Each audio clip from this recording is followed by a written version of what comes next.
I studied architecture at the University of Cape Town, concentrations in urbanism and theory. When you're looking at very complex systems like cities, it's often very useful to find a small idiosyncrasy, like a small detail, a flow or system, or even a personal story, to almost use like an MRI scan to see how it flows through the system and then see what you discover as you draw it.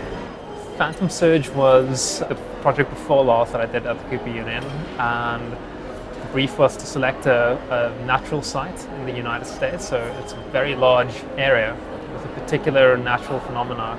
So either it is very interesting geologically, or there's a wind feature, or it's with water. And the idea is to take a look at change, or the change in the landscape over a long stretch of time. It's quite an interesting exercise just to try and understand things at time scales and at physical scales, which are quite abstract. So when you slow them down and when you boil them out and you draw them, the unseen gets revealed.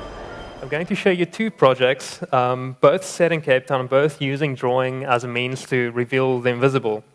The first project is called The Ghost Ship, and this was my thesis at the University of Cape Town in 2010. The project is located at Berth, just a stone's throw away from where we're sitting in Cape Town's harbour. And this site used to be indicated in white.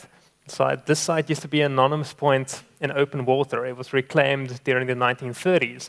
And this idea of transformation, changing from one state to the next, from water into land, became the guiding light of this project. The second project was my thesis at the Cooper Union, which I called Military Urbanism. This project really represents my attempt to try and unearth the unconscious of Cape Town's urban divisions.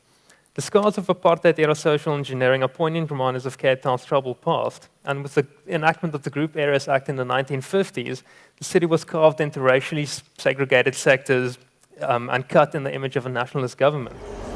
I've had a lifelong love of stories and of graphic storytelling. I think comics are quite an interesting medium because they bring together,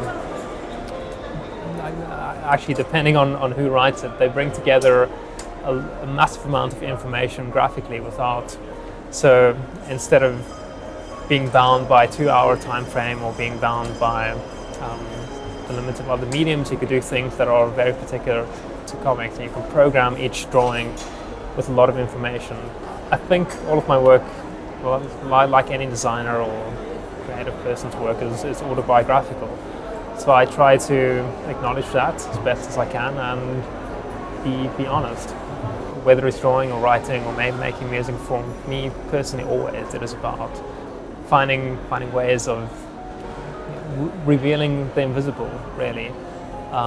So it's things that might have been there, but only by putting it down on paper and only by filtering it through your nervous system do they become apparent and you learn from it.